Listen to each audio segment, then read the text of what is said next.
ఏ బుజ్జే ఇడు తిరుగు. మాయా బుజ్జి నవ్వుతుంటే కరెంటు పుడుతుంది. ఇంటికి కరెంటు కట్ చేయించాయి. పొద్దున ఒకసారి సాయంత్రం ఒకసారి నవ్వమను.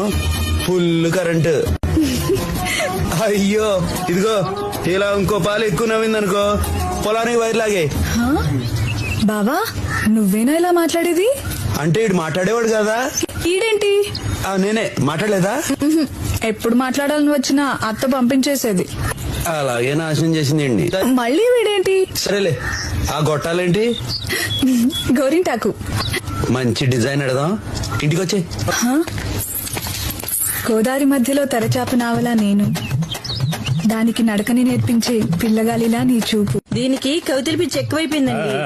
సంక్రాంతి ముగ్గు మధ్య చిక్కుకున్న చుక్కలా నీ చూపుల మధ్య బందీనై నేను. అబ్బో పూజే కవిత్వం బాగా చెప్పావే. ఇంటికి వచ్చే